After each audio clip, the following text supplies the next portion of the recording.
साईं राम। भगवान बाबा के चरणों में कोटि कोटि प्रणाम।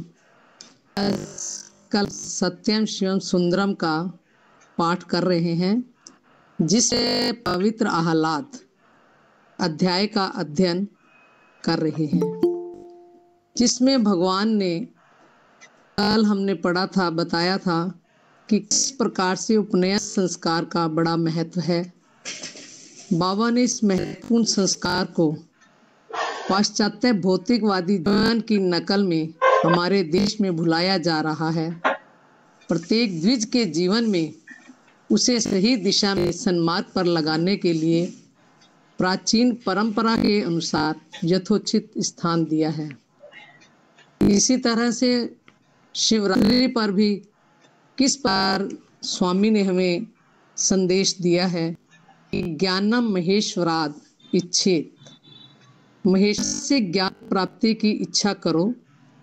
ऋषियों ने पंचांगों में ये दिन ज्ञान प्राप्ति के लिए स्वयं को समर्पित करने और दीक्षा प्राप्त करने के लिए निर्धारित किए थे।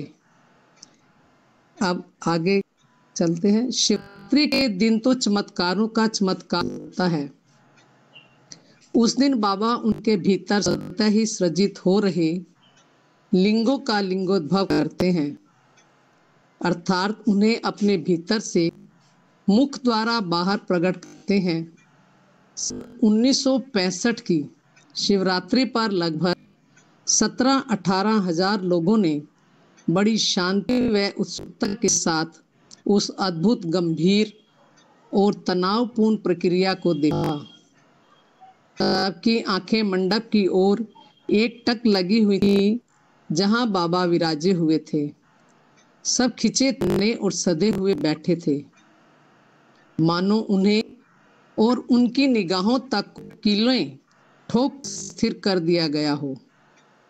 यह तनावपूर्ण स्थिति उस समय अपनी पराकाष्ठा पर पहुंची जब एक स्निग्ध प्रभापूर्ण विमल पारदर्शी लिंग बाबा के मुख से बाहर आया और उसकी हरित ज्योति की चमक से सबकी आंखें चकाचौंध हो गई। वह लिंग ब्रह्मांड का, उस सृष्टि का जिसकी शिव नित्य जागरण करते हुए चौकसी करते हैं, प्रतीक था।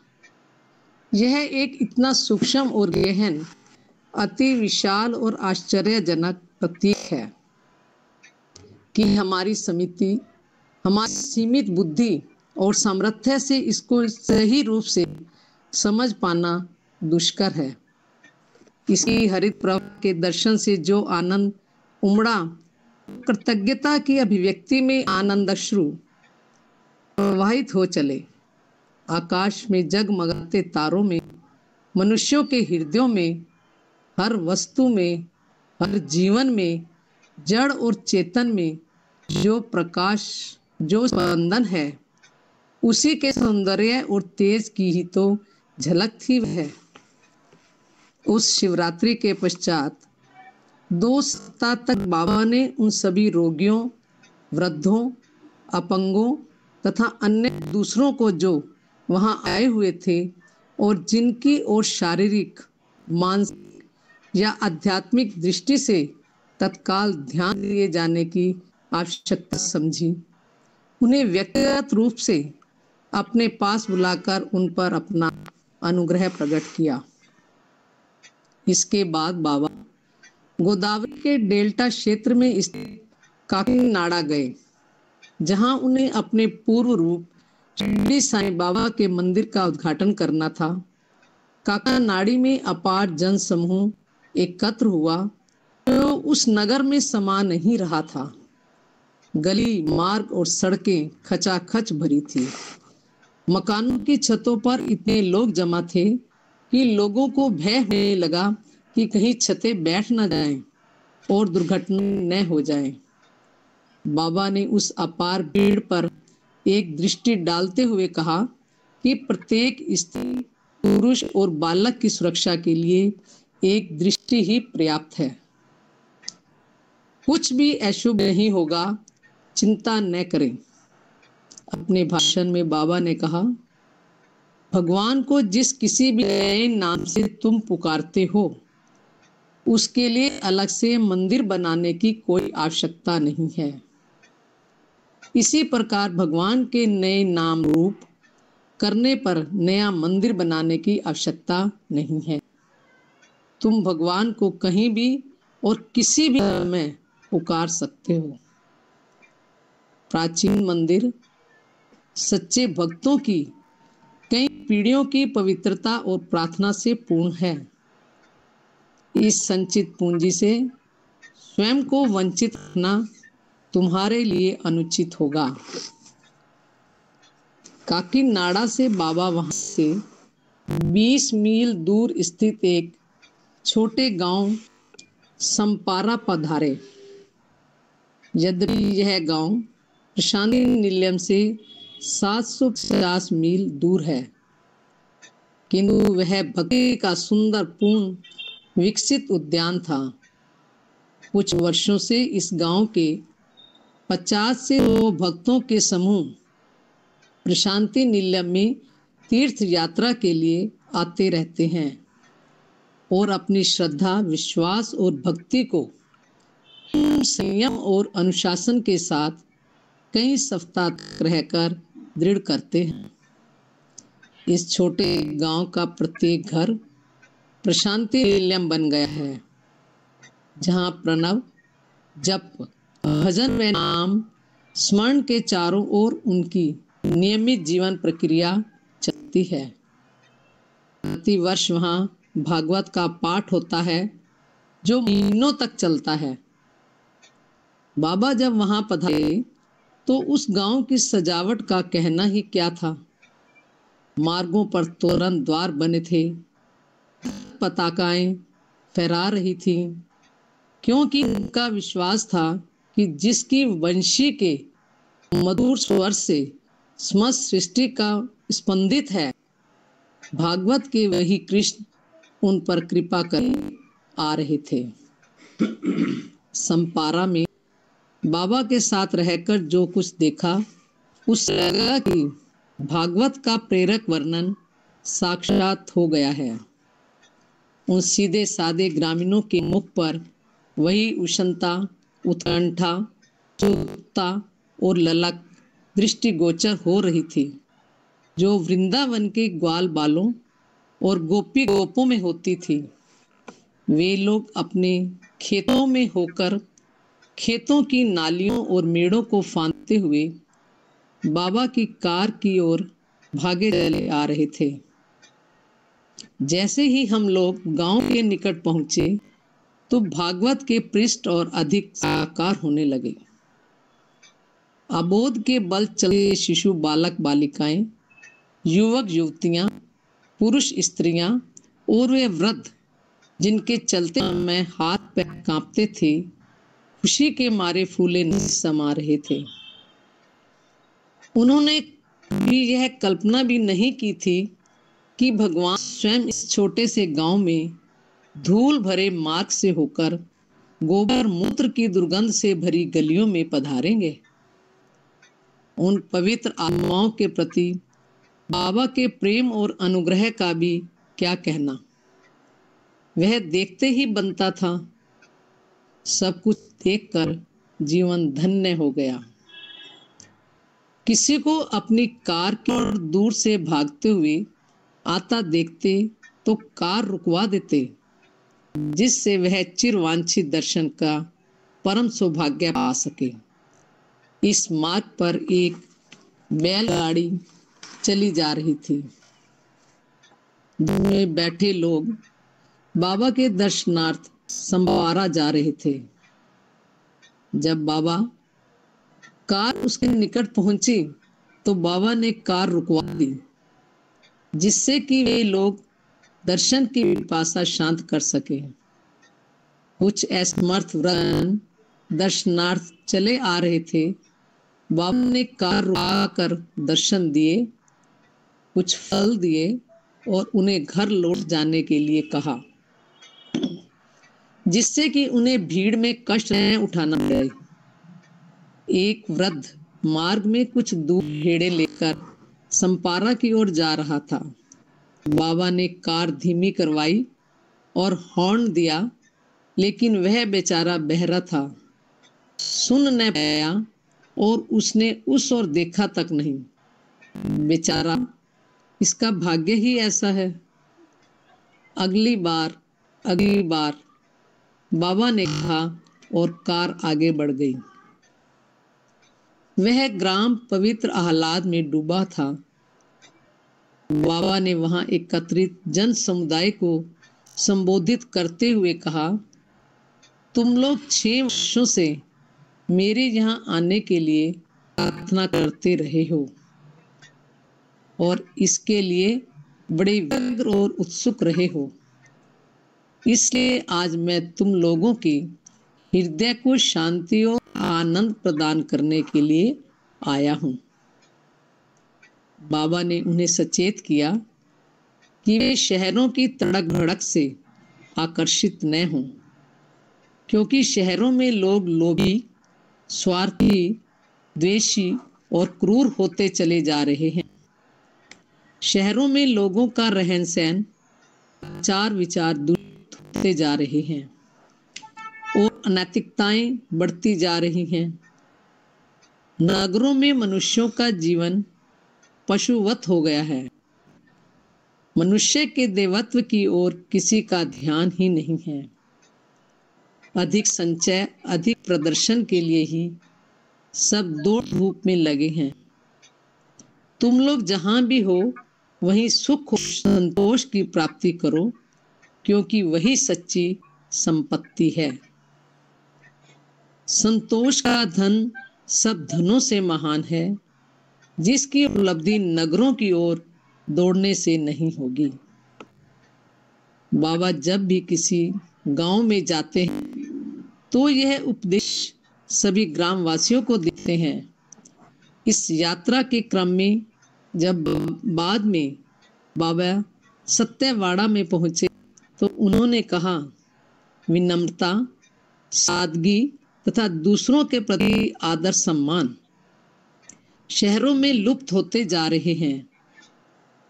उनके स्थान पर वहां दंभ, पाखंड और असम्मान पनप रहे हैं। पाप का भय तो रह ही नहीं गया। शहरों के निवासियों में न तो अपने भाई के प्रति प्रेम या विश्वास है और न ही भगवान के प्रति, किंतु ये सद्गुण विनम्रता, सादगी, सम्मान, पाप का भय, भगवान में श्रद्धा और विश्वास गांवों में अब भी विद्यमान है। काकीनाडा से बाबा पितापुरम पहुंचे, जहां के ऐतिहासिक दुर्ग में आर जन समुदाय एकत्रित था। बाबा ने वहां के लोगों को संबोधित करते हुए कहा, दुर्ग की ये बुर्ज और कंगूरे वैभव, शक्ति और गर्व के प्रतीक थे, किंतु अब ये उस वैभव की चपलता, अस्थिरता और क्षण भंगुरता के द्योतक हैं।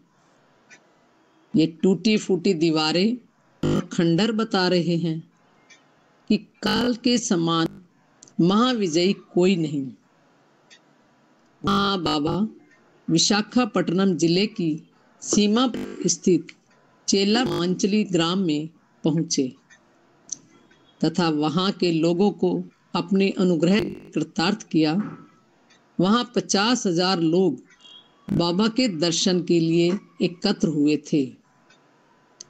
उन लोगों को संबोधित करते हुए बाबा ने कहा, मैं तुम लोगों से मुरझाने वाले पुष्प स्वीकार नहीं करता और न ही फल जो सड़ जाते हैं। मुझे तो अपने अंतर के मानस सरोवर के विशुद्ध निर्मल जल में विकसित हृदय कमल अर्पित करो और अपने कठोर अनुशासन और पवित्रता पूर्ण जीवन के सुफल की भेंट चढ़ाओ। मैं लाइनों को दोबारा पढ़ देती हूँ। बाबा ने उन लोगों को संबोधित करते हुए कहा, मैं तुम लोगों से मुरझाने वाले पुष्प स्वीकार नहीं करता और न ही वे फल जो सड़ जाते हैं। मुझे तो अपने अंतर के मानस सरोवर के विशुद्ध निर्मल जल में विकसित हृदय कमल अर्पित करो। अपने कठोर अनुशासन और पवित्रता जीवन के सुफल की भेंट चढ़ाओ। वहां से बाबा ने गोदावरी नदी के डेल्टा क्षेत्र में प्रवेश किया। यह क्षेत्र कोना सीमा कहलाता है, जिसके संबंध में बाबा का कथन है, यह क्षेत्र वेद और शास्त्रों के परंपरागत पंडितों और विद्वानों का घर है, जहां प्राचीन वैदिक ज्ञान की विभिन्न शाखाओं के बहुमुखी प्रतिभा संपन्न विद्वान पंडित उत्पन्न होते रहे हैं। अतएव यह स्वाभाविक ही था कि अमलपुरम में, जो कोना सीमा क्षेत्र का केंद्रीय स्थान है, बाबा के भाषण प्राचीन संस्कृति के भंडार और वैदिक ज्ञान के संरक्षकों को संबोधित थे। अमलपुर में लगभग 3 लाख लोग बाबा के दर्शन करने और उनका उपदेश सुनने के लिए एकत्र हुए थे। मोटरसाइकिलों, रिक्शों, नावों, बैलगाड़ियों आदि नाना वाहनों से और पैदल भी लोग चारों दिशाओं से चले आते थे। जिस स्थान पर बाबा ठहरे थे, वहां कभी भीड़ अधिक हो जाती तो बाबा बाहर निकल आते थे और सबको दर्शन प्रदान करते। लगभग हर घंटे के बाद बाबा उनके दर्शन और संभाषण लाभ के लिए आतुर जनता को दर्शन देने के साथ साथ उन्हें 10-15 मिनट तक संबोधित भी करते, जिससे कि नगर की क्षमता से भी अधिक एकत्रित भीड़ दर्शन प्राप्त करके और बाबा से सदुपदेश सुनकर लौट सके। इतना सब कुछ होते हुए भी सायंकाल की सभाओं में अपार जन समुदाय एकत्र होता था। उस अवसर पर बाबा ने कहा, आप आस पास और दूर दूर से आकर लाखों की संख्या में एकत्रित हुए हैं और इसके लिए अपने धन और समय का व्यय किया है तथा असुविधाएं और कठिनाइयां उठा रहे हैं। अब यहाँ से जाते समय जो कुछ सुना वह ग्रहण किया है, उसके साथ कम से कम एक बात अवश्य याद रखना कि मोह और लगाव दुख का मूल है। कि मोह और लगाव दुख का मूल है तथा विरक्ति और वैराग्य आनंद का मूल है। इस विरक्ति या वैराग्य की कुंजी पंडितों के पास है।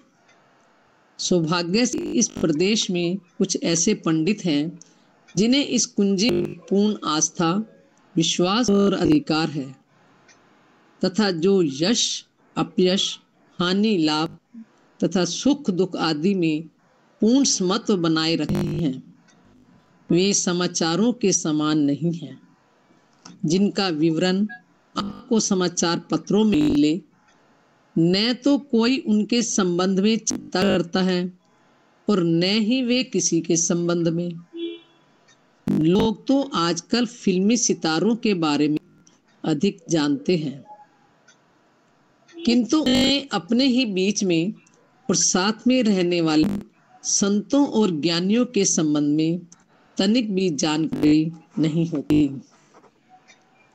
जब बाबा दर्शन देते हैं, उस समय दर्शन लाभ करने वालों के प्रमुदित मन और खिले हुए लाखों चेहरों से प्रस्फुटित और प्रवाहित प्रेम की धारा को ग्रहण करके बाबा बड़े आनंदित और द्रवित होते हैं। जितना आनंद और प्रेम वे ग्रहण करते हैं, उससे कई गुना वे दर्शन करने वालों को भी दे देते हैं। इसलिए तो बाबा बहुधा कहते हैं, मैं आनंद के इस आदान प्रदान में भाषण का व्यवधान नहीं खड़ा करना चाहता। यह मूक आदान प्रदान की उत्कंठापूर्ण प्रतीक्षा का प्रतिफल और कष्टों का निस्तार है। अमलपुरम में लोगों से बाबा ने कहा, मैं आप लोगों के प्रेम की गहराई को समझता हूँ। आप लोगों ने भोजन, निद्रा और विश्राम त्याग रखे हैं।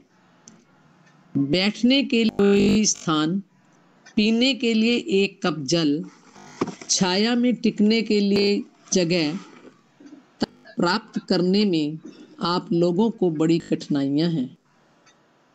आप सब लोग सामूहिक रूप से एक साथ ही अपने गांवों से ऐसे निकल पड़े हैं जैसे चींटियों के दल अपने बिलों से धूप सेकने अथवा भोजन एकत्रित करने के लिए निकल पड़ते हैं। आप लोगों को भगवान की भूख है, आध्यात्मिक प्रकाश की प्यास है। अमलपुरम से बाबा राजमुंदरी पधारे। राजमुंदरी के पास ही सर हेनरी कॉटन ने गोदावरी नदी के जल के नियंत्रण और वहां के आसपास के क्षेत्र की भूमि की सिंचाई के लिए सुविधा उपलब्ध कराने और उसे उपजाऊ बनाने की दृष्टि से गोदावरी में एक बांध बनाया था।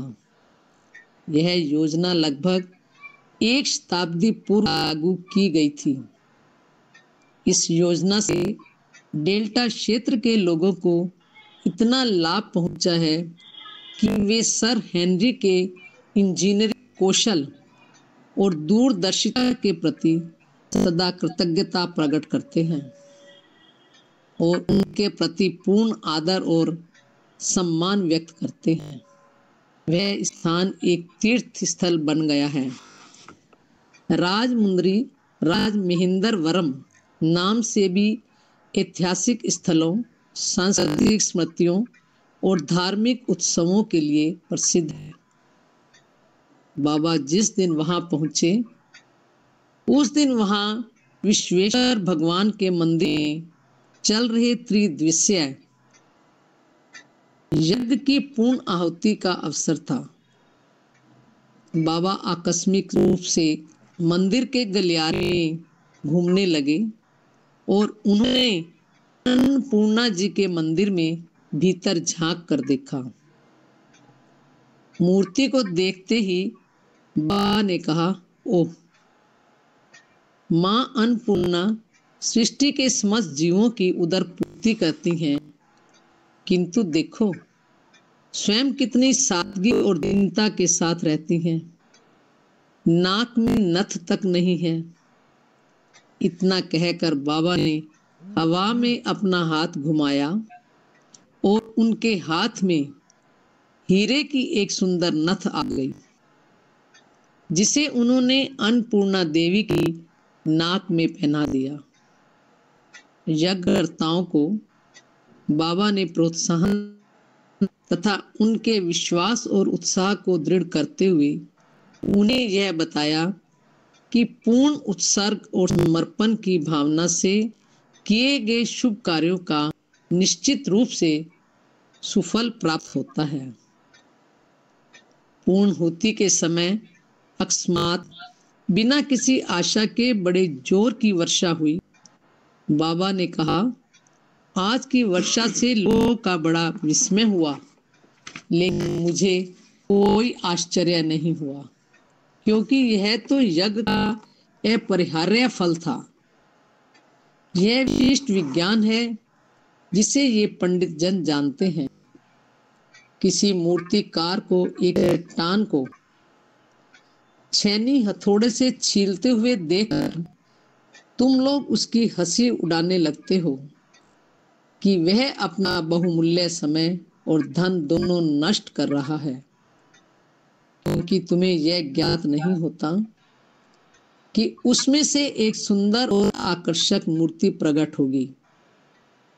ज्ञान और दृष्टि की व्यापकता के अभाव में ज्ञान दृष्टि की व्यापकता के अभाव के कारण ही तुम्हें उठाने पड़ते हैं।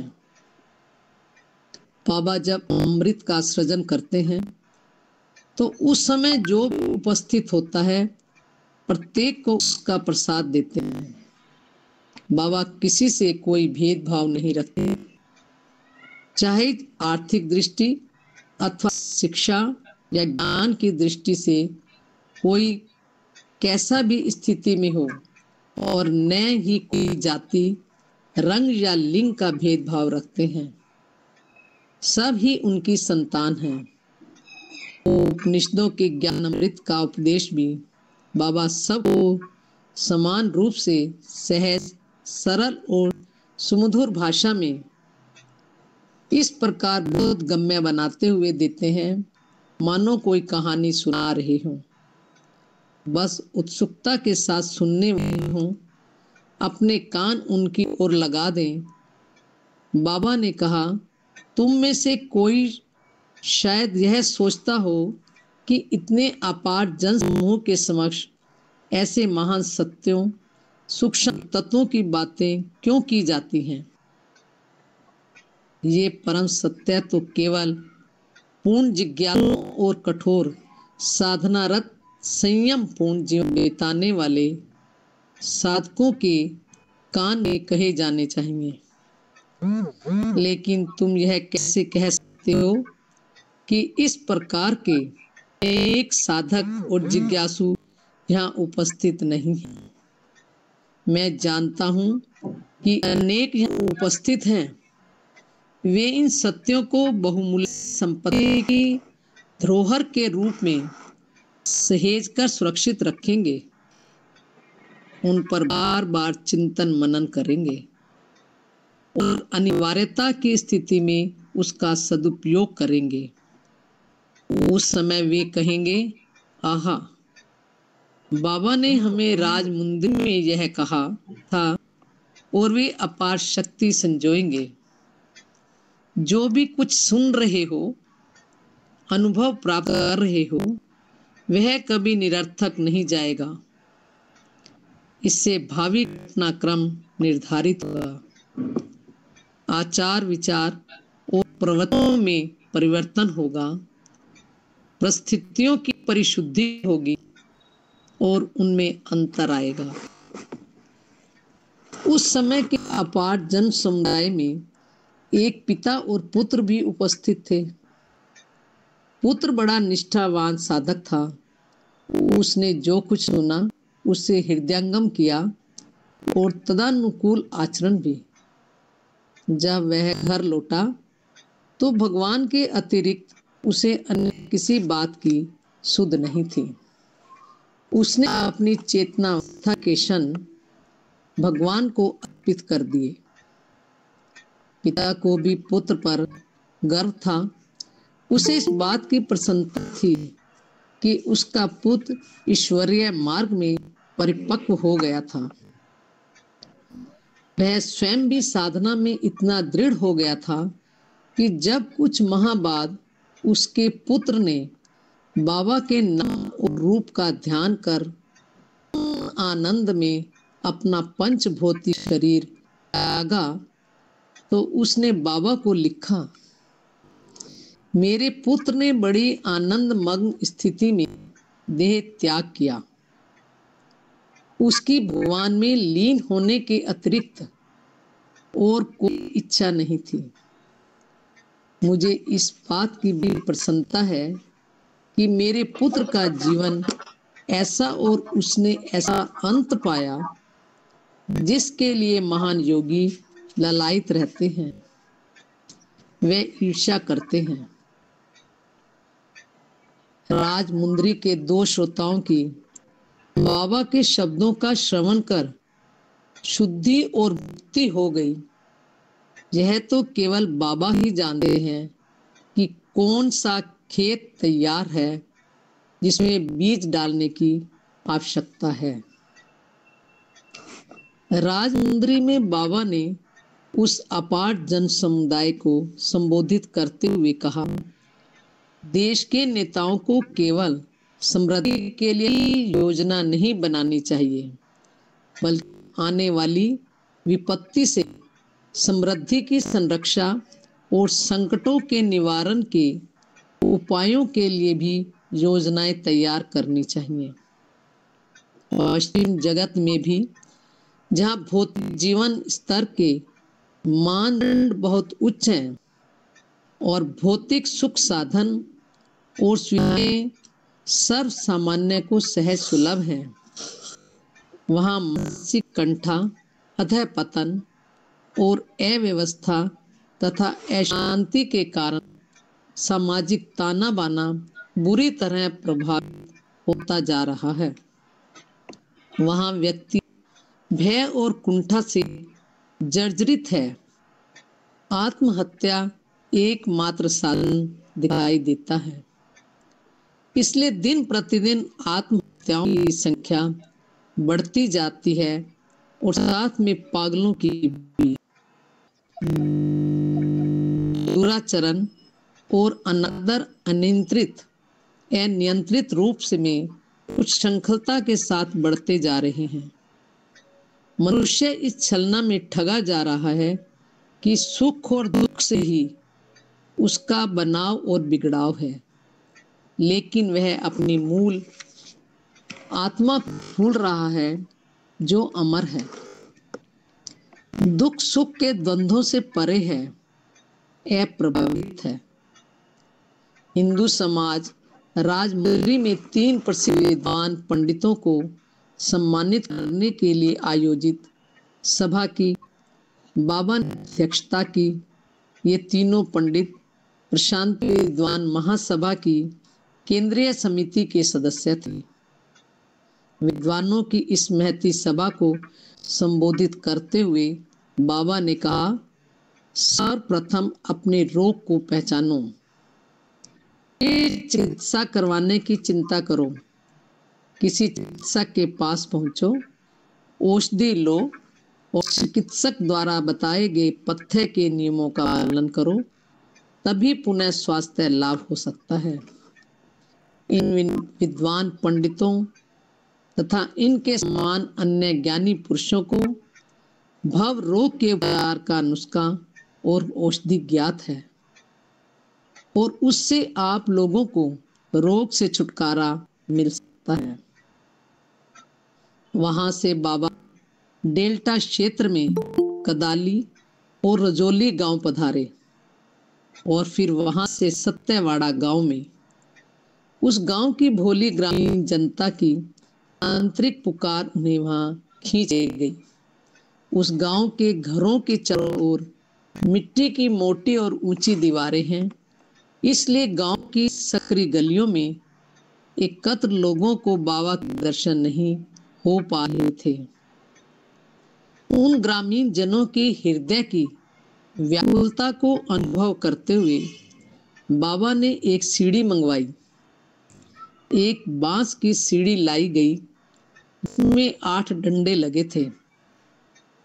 उस सीढ़ी को एक दीवार के सहारे लगाकर बाबा उस पर चढ़ गए और कोर को पकड़कर उत्सुक जन समुदाय को दर्शन देने के लिए खड़े हो गए। कड़कती धूप पड़ रही थी, किंतु प्रेमी भक्तों की पिपासा शांत करने के लिए भगवान कब कहाँ नहीं पहुँचते। दर्शन पिपासु उत्सुक भीड़ को दर्शन देने के लिए मैंने बाबा को बहुमंजिली इमारतों और बंगलों की छतों और दीवारों पर चढ़ते और चलते हुए देखा है। मैंने उन्हें दर्शन देने के लिए कार की छत पर भी चढ़ते देखा है। बंबई में ग्वालियर पैलेस की छत की दीवार पर बाबा चढ़े थे। कुरनूल में एक मेहराब के ऊपर पत्थर की एक छोटी सी शिला पर खड़े हो गए थे और बुदीली में बैलगाड़ी पर रखी कुर्सी से ऊपर खड़े हो गए थे और त्रिवेंद्रम में तेज धूप में एक फिएट कार की छत पर खड़े हो गए थे, जिससे कि अधिक से अधिक लोग दर्शन लाभ प्राप्त कर सकें। और उन्हें शांति और संतोष प्राप्त हो सके। किंतु जिस तत्परता और शीघ्रता के साथ मिट्टी की दीवार के सहारे सीढ़ी रखवा कर बाबा उस पर चढ़ गए और सक्रिय दीवार पर शान से खड़े होकर दर्शन दिए, वह दृश्य मेरी स्मृति में बाबा के अनुग्रह की स्वर्णिम यादगार के रूप में चिरस्थायी रहेगा। और जो उपदेश बाबा ने विशाल ग्रामीण जन समुदाय को दिया, वह तो उस मानव समुद्र में अमृत की वर्षा के समान था। तुम लोग तड़के ही मुर्गे की बांग के साथ उठते हो और चिड़ियों के पंख समेटकर सो जाने पर सो जाते हो। चिलचिलाती धूप में कठोर परिश्रम करते हो, वर्षा में भीगते हो, कीचड़ में पैर घसीटते चलते हो, गोबर माटी में काम करते हो, बाल बच्चों के पेट पालन के लिए और उन लोगों के जिए जो तुम्हारे अज्ञान और अबोधता का लाभ उठाकर अपनी स्वार्थ सिद्धि करते हुए तुम्हारी हंसी उड़ाते हैं, तुम्हें मूर्ख बनाते हैं। क्या यही सब कुछ है? क्या इसमें मनुष्य के कर्तव्य की इतिश्री हो जाती है? क्या अनेकों जन्मों के बाद मनुष्य जीवन पाने का और जीवन में इतना संघर्ष करने का यही उद्देश्य था? उपजाऊ भूमि को खाली मत पड़ी रहने दो, उनमें निरर्थक घास फूस और कांटे मत उगने दो। सत्कर्मों के परिश्रम से हृदय को जोतो, प्रेम के जल से उसे सींचो, भगवत नाम का उसमें बीजारोपण करो।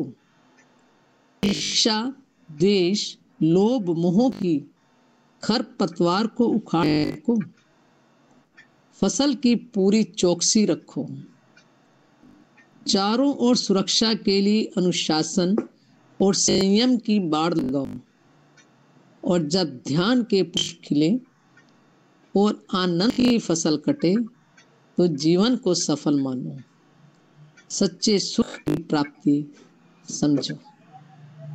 बड़ा सुंदर, सब इसी में ही आ गया। सत्यवाड़ा से बाबा कार से रेपल्ली पहुंचे, जहां उन्होंने एक मंदिर में शिरडी रूप की संगमरमर की मूर्ति प्रतिष्ठित की। वहां अपार जन समुदाय एकत्र था और कोलाहल हो रहा था। बाबा की उपस्थिति मात्र से और उनके दर्शन से नितांत शांति छा गई। यह एक ऐसा जादू है जिस पर देखकर ही विश्वास किया जा सकता है। और बाबा भी शांति के विषय पर ही बोले। उन्होंने कहा कि मगरमच्छ तब तक सुरक्षित रहता है जब वह नदी या तालाब के गहरे जल में रहता है, जहां उसे कोई नहीं जीत सकता। लेकिन जैसे ही वह पानी से बाहर निकल पृथ्वी पर आता है, वह स्वयं को शिकार का लक्ष्य बना लेता है। गहराई में ही तुम्हारी पूर्ण सुरक्षा है, वही शक्ति का स्रोत है। उथले में या रेत में भटकते रहो, गहराई में शांति है, जहां तुम भगवान से सीधे वार्तालाप कर सकते हो। वहां से बाबा प्रशांति निलयम लौट आए।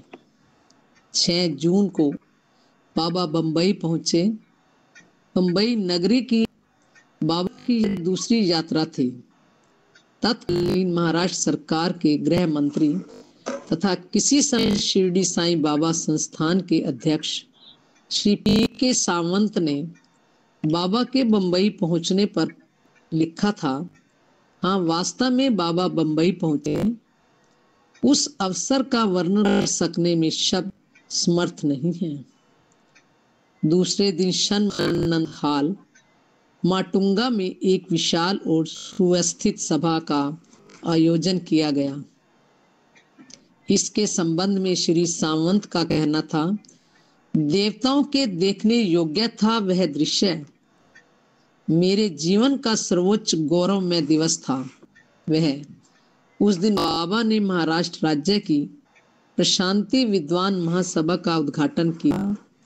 उस अवसर पर बाबा ने कहा कि मानवता के इतिहास का वर्तमान संकट उन शाश्वत मूल्यों के प्रसार द्वारा टाला जा सकता है जिन्हें यह देश युगों से अक्षुण्ण बनाए रहा है।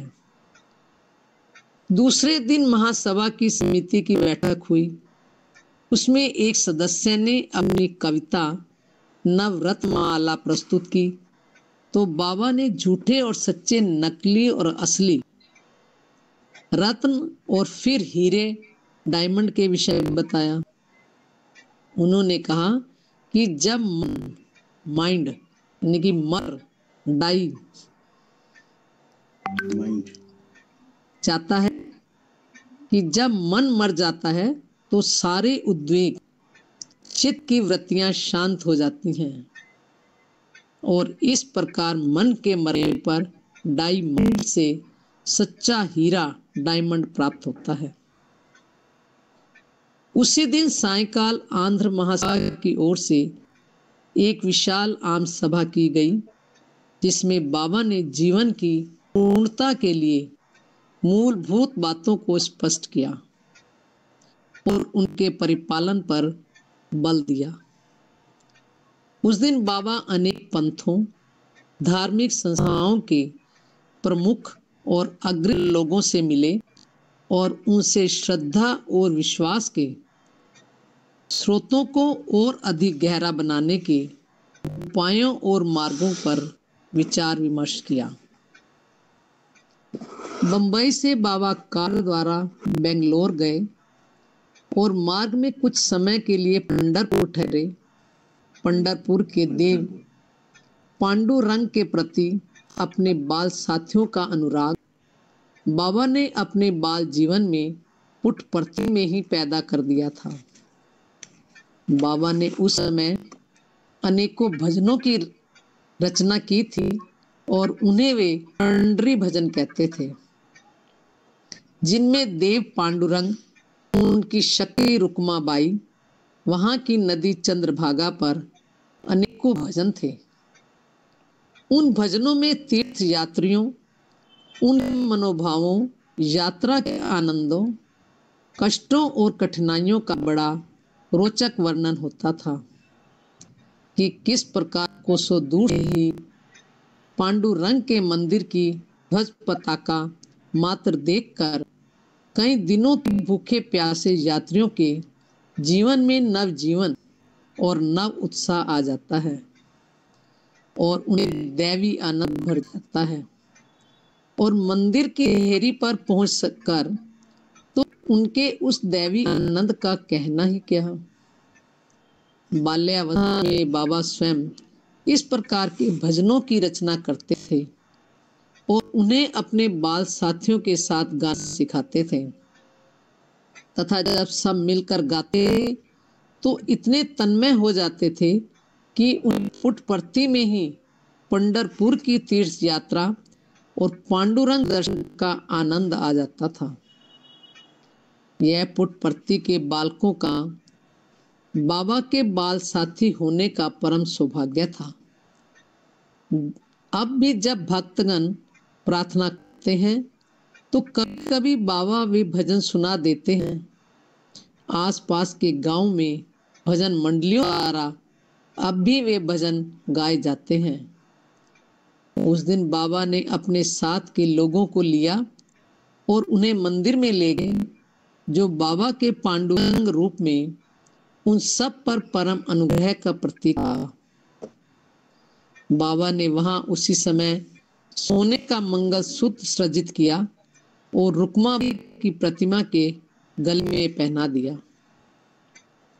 जिन्हें बाबा के साथ कार में बैठकर यात्रा करने का सौभाग्य प्राप्त होता है, उनके लिए सारा मार्ग, सारा समय मधुर ही मधुर होता है। उन्हें बाबा के प्रतीक, हाव भाव और शब्द में प्रेम ही प्रेम देखने को मिलता है। सड़क से दूर खेत में अपने जानवरों को चराते मस्त घूमते किसी ग्वाले को अपनी कार रोक कर बुला लेते हैं और उसे फल और मिठाइयों से लाद देते हैं। किसी मार्ग भिखारी को रोक 5 रुपए का नोट थमा देते हैं और उससे कहते हैं कि कहीं कोरा कागज समझकर खो न देना, सावधानी से रखना। कोई स्त्री सिर बोझ की टोकरी के भार से दबी साप्ताहिक हाट में पहुंचने के लिए भागी चली जा रही है। बाबा उसे रोकते हैं और मिठाई तथा पैसे देते हैं। इस इस प्रकार मार्ग में न जाने कितने अंधे, बूढ़े, लंगड़े, लूले, अपाहिज, स्त्री, पुरुष, बालक बाबा का अनुग्रह पाकर धन्य होते हैं। बाबा कितने भी व्यस्त और कहीं भी क्यों न हो, जरूरतमंद उनकी निगाह से बचता नहीं है। जो उनके साथ उनकी कार में होते हैं उनका तो कहना ही क्या, उनकी यात्रा तो और भी अधिक मधुर होती है। बाबा मराठी, हिंदी, तमिल, तेलुगु और अंग्रेजी गीत गाते हैं। संदेह निवारण और शिक्षा देने के लिए बड़े चुटीले व्यंग भरे प्रश्न पूछते और विनोद करते हैं। हमें उनमें आनंद का मूर्त रूप दिखाई देता है। हर समय नए खिले पुष्प के समान प्रिय सखा, महान विद्वान, सौंदर्य की प्रतिमूर्ति, किसी भी क्षण उनका अनुग्रह चमत्कार का रूप ले सकता है।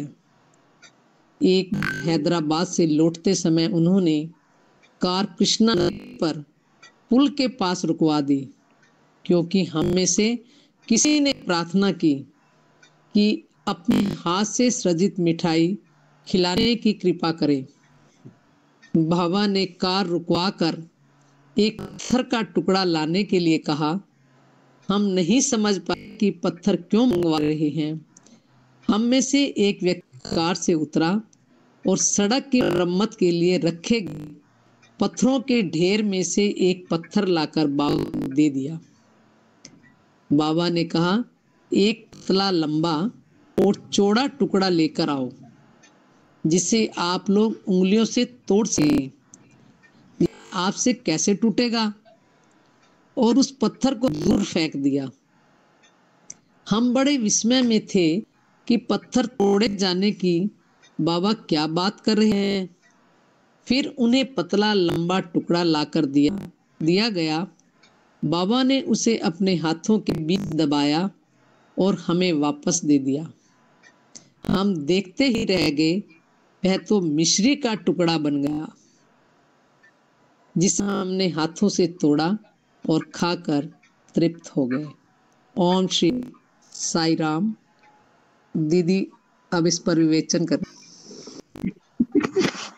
भगवान की दिव्यता का क्या विवेचन करें, बढ़ के आनंदित हो रहे हैं और खुश हो रहे हैं। ये मिश्री का टुकड़ा बन गया।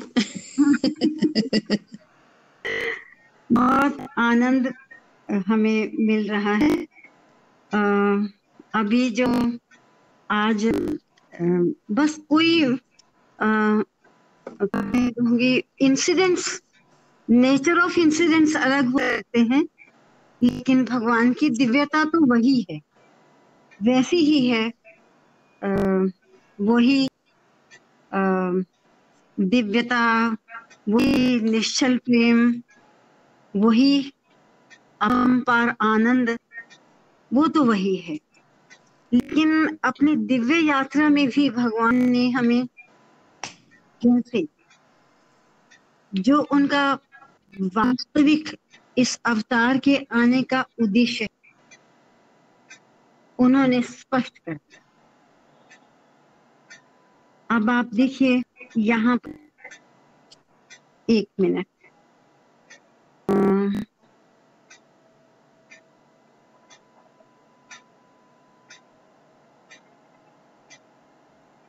बहुत कुछ सुंदर सुंदर मन में आ रहा था। जैसे भगवान ने यहाँ एक जगह पर ये कहा कि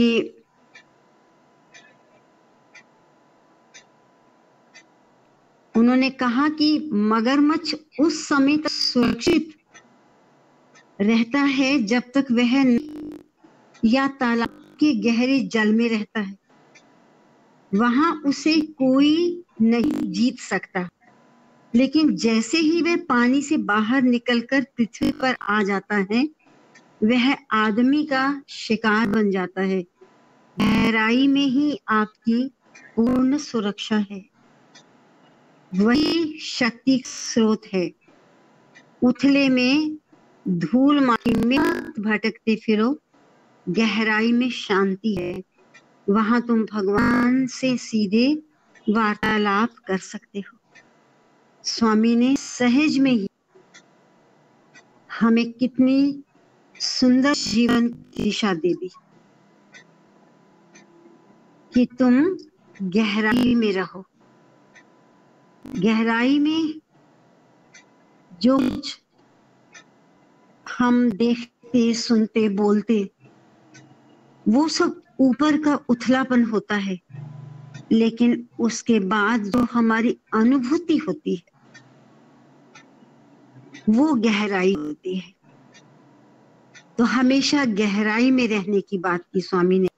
तुम गहराई में रहोगे तो सुरक्षित रहो।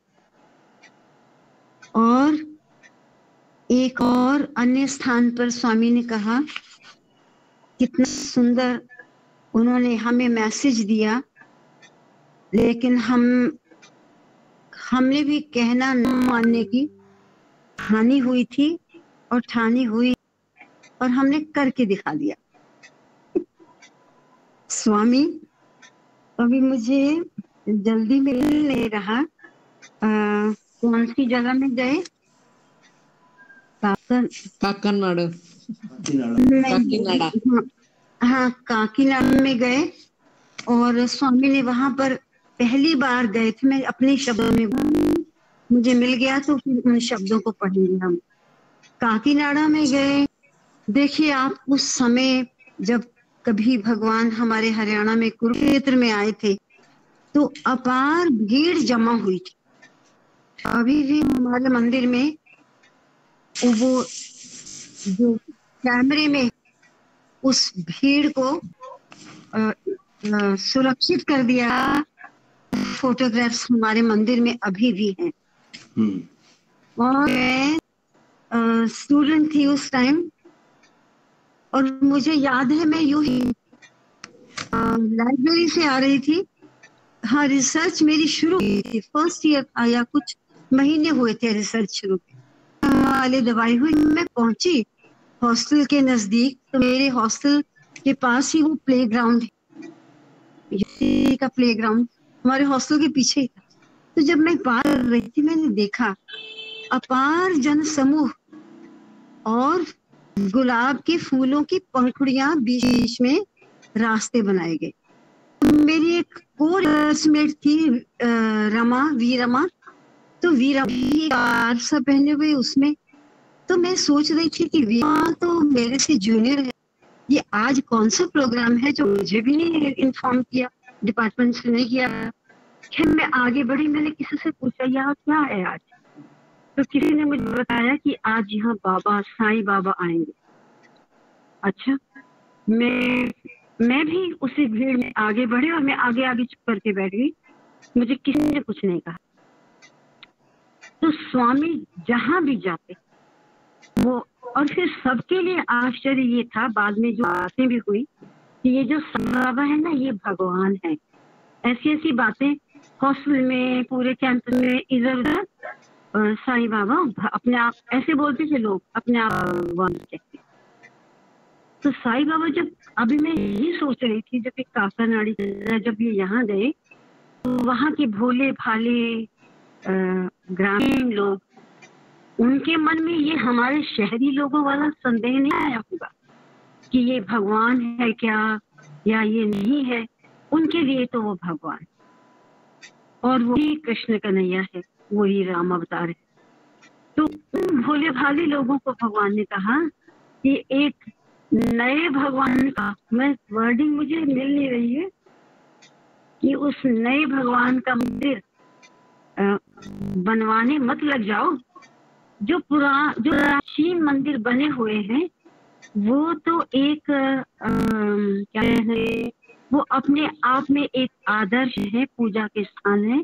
तो शब्दों में मैं यही कहूंगी, वहां क्या शब्द है पता नहीं, कि स्वामी ने का भाव यही होगा कि वो अपने आप में पर्याप्त है। और मैं यही समझी कि इसका मतलब ये था कि मेरे को इस युग का नया भगवान हो, मेरे मंदिर बनाने की कोई जरूरत नहीं, लेकिन हमने फिर भी बनवाए बनवाए ना हमने, फिर भी हम नए भगवान के मंदिर बनवा दिए। तो यहाँ देव भगवान दिव्य यात्रा पर निकलते हैं और रास्ते में तरह तरह से जो उनके इस अवतार के आने का उद्देश्य है वो स्पष्ट करते जाते हैं। उनका क्या दर्शन है, क्या समाज को है, वो स्पष्ट करते जाते हैं। और एक और बड़ी सुंदर बात जो भगवान ने कहा कि तुम्हारा मन कैसा होना चाहिए, तुम्हारे का उद्देश्य क्या। ये मगरमच्छ वाली तो बात हमने भूल ली। एक और बड़ी सुंदर शब्दों में भगवान ने कहा कि एक मिनट, वो तो बात करनी ही है, आज अभी मिल जाएगी।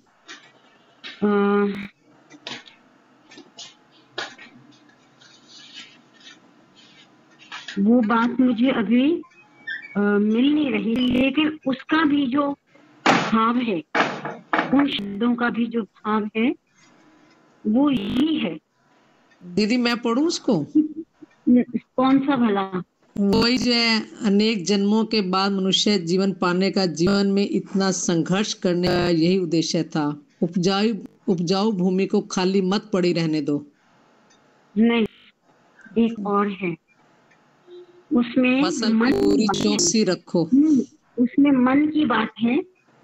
और स्वामी बार बार हमसे, जब वो कितने डिस्कोर्सेस में स्वामी के ये दिव्यवाणी को पढ़ा है कि मुझे तुमसे कुछ नहीं चाहिए, ये चाहिए तो वो पवित्र मन।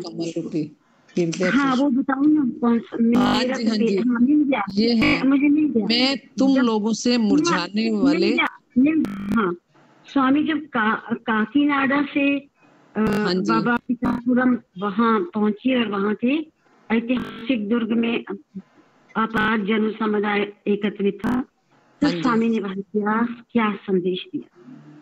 वो क्या कि उन लोगों को संबोधित करते हुए कहा, मैं आप लोगों से, क्योंकि हमारी समाज की परंपरा है कि हम कोई भी जो हमसे बड़े हैं, कोई साधु सन्यासी होते हैं, ब्राह्मण देवता होते हैं, हम उनको कुछ ना कुछ समर्पित करते हैं और प्रायः फल इत्यादि ही समर्पित करते हैं। फूल भी अपने देवताओं को भी क्या करते हैं, जब हमें ताजा फूल नहीं मिलता हम पहले लाके माला रख देते हैं, कभी नहीं सोचते ये कि अब ये भगवान को मुरझाई हुई माला जाएगी।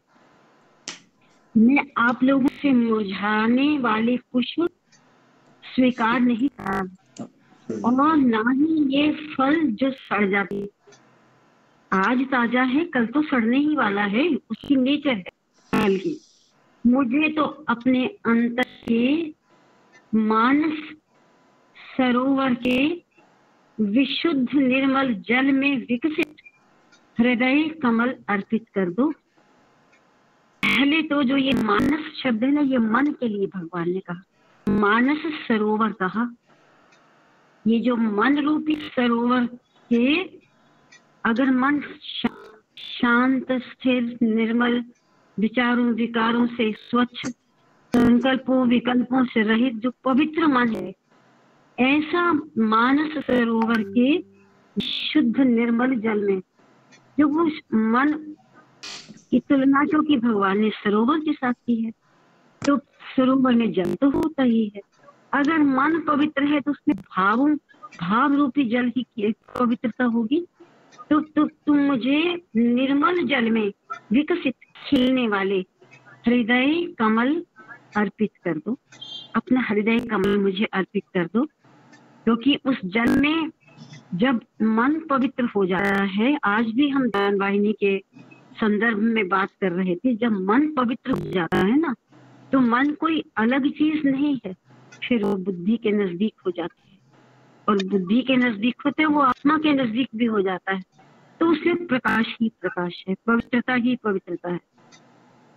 तो तुम ऐसा हृदय कमल मुझे अर्पित कर दो और अपने कठोर अनुशासन और पवित्रतापूर्ण जीवन में सुफल की भेंट चढ़ा। कठोर से मतलब कोई नियम अपने साथ में रखो और पवित्रता पूर्ण जीवन जियो, और उसका जो सुफल है, जो सुंदर फल है, वो ही बस मुझे चढ़ा दो।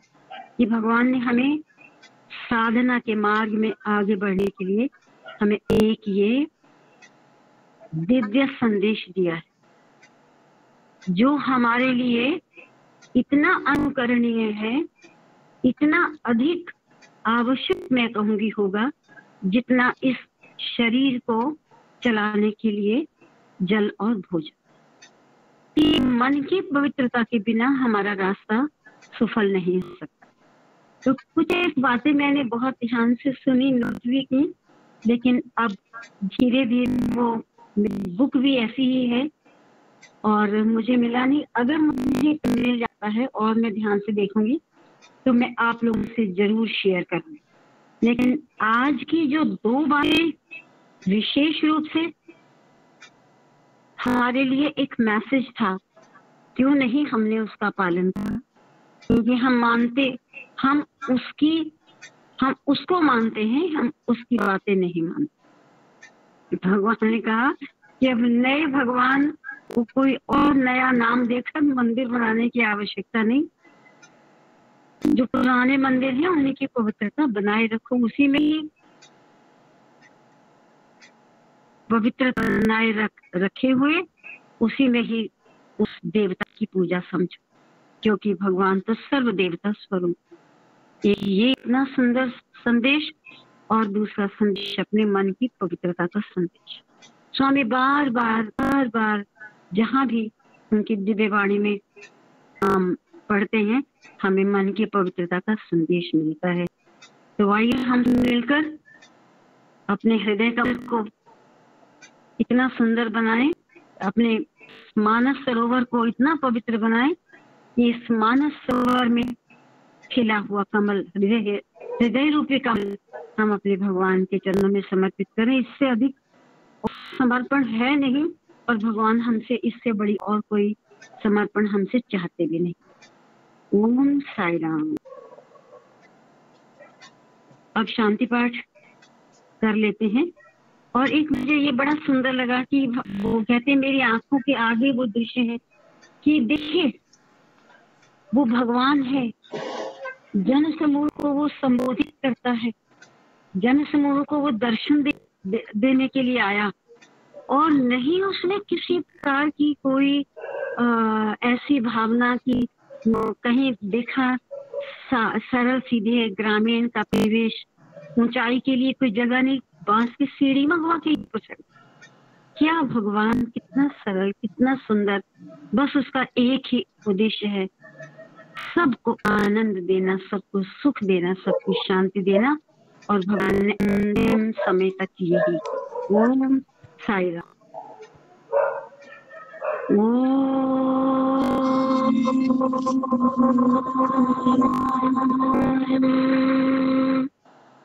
शांति शांति शांति, समस्त लोकाः सुखिनो भवन्तु, समस्त लोकाः सुखिनो भवन्तु, समस्त लोकाः सुखिनो भवन्तु। ओम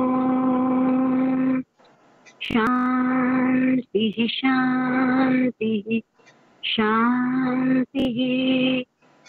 जय बोलो भगवान श्री सत्य साई बाबा की जय। साई राम जी। शांति साई राम। अच्छा आज सबको सागर सत्यम साईराम। ओके जी, हाँ श्री जी, राम जी। हाँ जी, ये नेट साईराम। भी चल पड़ा, हाँ नेट भी चल पड़ा है और वो दूसरा भी लग गया, अभी लगा के गया वो दूसरा जो अच्छा ठीक हाँ, है, हाँ अच्छा पैकेज बात भी है। लगा दिया। सुनने